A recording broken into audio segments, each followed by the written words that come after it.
తెలంగాణ కాంగ్రెస్ ప్రభుత్వంలో త్వరలోనే భారీ మార్పులు చోటు చేసుకోబోతున్నాయా? వచ్చే 15 రోజుల్లో రేవంత్ రెడ్డి క్యాబినెట్లో కీలక మార్పులు చేర్పులు జరగనున్నాయా అంటే అవుననే అంటున్నాయి కాంగ్రెస్ వర్గాలు.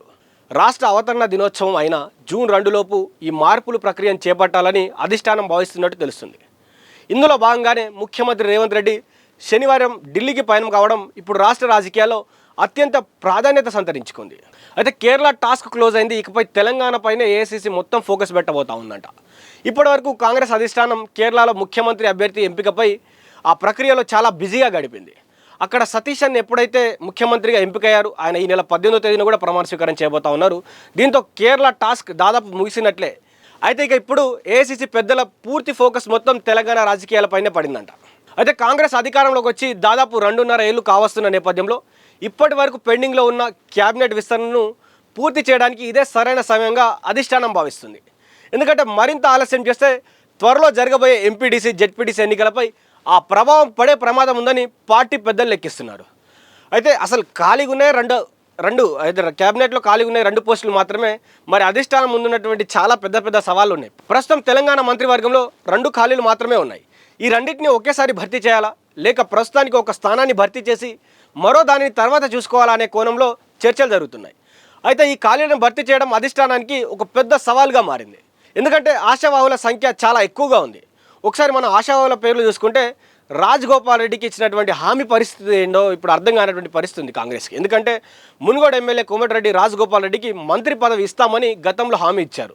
ఆయన బీజేపీలో ఉన్నప్పుడు ఆయనకు హామీ ఇచ్చి ఆయన మళ్ళీ కాంగ్రెస్లోకి తీసుకొచ్చి కాంగ్రెస్ పార్టీని అక్కడ గెలిపించాలని నల్గొండలో కూడా ఆయనకు చెప్పడం జరిగింది. సో ఆయన బాధ్యతలు చేపట్టి ఆ రోజు కాంగ్రెస్ పార్టీని అక్కడ గెలిపించాడు, ఎంపీని గెలిపించాడు. చాలా కష్టపడ్డటువంటి వ్యక్తి.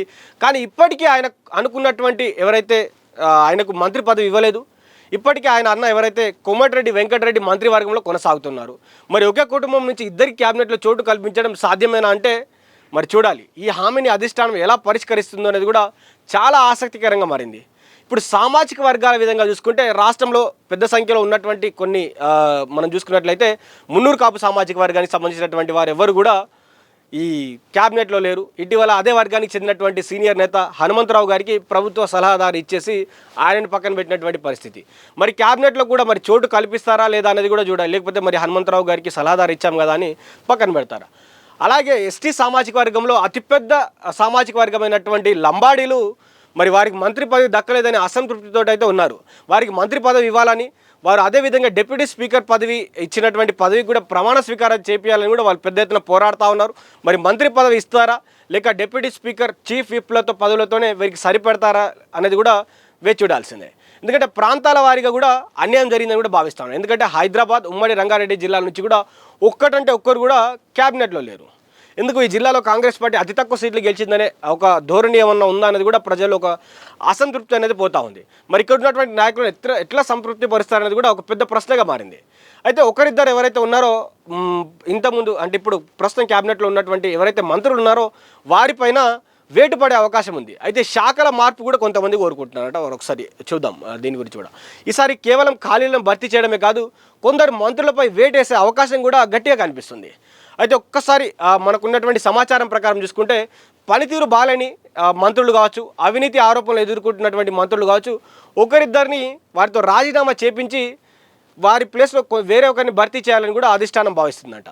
ఒకవేళ వారిని తొలగిస్తే ఆయా సామాజిక వర్గాలకు నష్టం జరగకుండా అదే సామాజిక వర్గానికి చెందినటువంటి కొత్త నేతలు క్యాబినెట్లో తీసుకుంటారనేది కూడా సమాచారం అంతా ఉంది.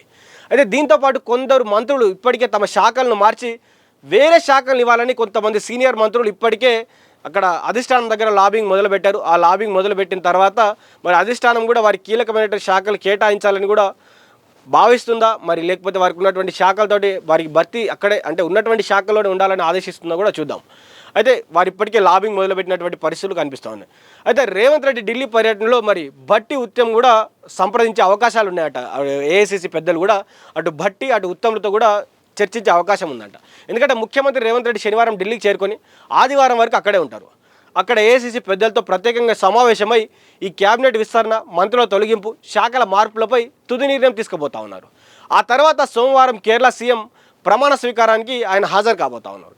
ఇది ప్రభుత్వంలో కీలకమైనటువంటి మార్పు కాబట్టి డిప్యూటీ సీఎం బట్టి విక్రమార్క అదేవిధంగా సీనియర్గా అయినటువంటి ఉత్తమ్ కుమార్ రెడ్డిల అభిప్రాయాలను కూడా అధిష్టానం తీసుకుపోతా ఉంది. అవసరమైతే వీరిద్దరిని కూడా త్వరలోనే ఢిల్లీకి పిలిపించి ముగ్గురు నేతలతో కలిపి ఒక హై లెవెల్ మీటింగ్ను ఏర్పాటు చేసే అవకాశం ఉంది. మొత్తానికి అంతా అనుకున్నట్లు జరిగితే కాంగ్రెస్ హైకమాండ్ గ్రీన్ సిగ్నల్ ఇస్తే జూన్ 2 వీరు ముహూర్తం ఫిక్స్ చేశారంట. జూన్ 2 లోపే తెలంగాణ కొత్త మంత్రివర్గం కొలువు తీరడం ఖాయంగా కనిపిస్తాం. మరి చూద్దాం రానున్నటువంటి రోజుల్లో మరి ఇప్పుడున్నటువంటి మంత్రులు ఎవరు బయటికి పోతారు, కొత్త మంత్రులు ఎవరు వస్తారు, ఏ సామాజిక వర్గానికి కాంగ్రెస్ న్యాయం చేస్తుంది, మరి ఆశావాళ్ళు ఎక్కువ మంది ఉన్నారు, మరి ఆశావాళ్ళు అందరినీ ఏ విధంగా సంతృప్తిపరుస్తుంది, ఎలాంటి అంశాలు తెరపైకి వస్తాయి, ఒకవేళ ఈ మంత్రి పదవులు ఇచ్చిన తర్వాత మరి రాజీనామాల పర్వం ఏమైనా తెరపైకి వస్తుందా, ఎవరైనా ఎంపీలు జంపే అవకాశం ఉందా, ఇవన్నీ అంశాలు కూడా రాష్ట్ర ప్రభుత్వానికి తలనొప్పిగా మారే అవకాశం ఉంది. మరి జూన్ 2 వరకు ఏం జరుగుతుంది, మరి రేవంత్ రెడ్డి ఢిల్లీకి వెళ్ళిన తర్వాత ఢిల్లీ నుంచి వచ్చేటప్పుడు ఎలాంటి వార్తతో వస్తారో వేచి చూద్దాం. చూస్తూనే ఉండండి దిశ టీవీ.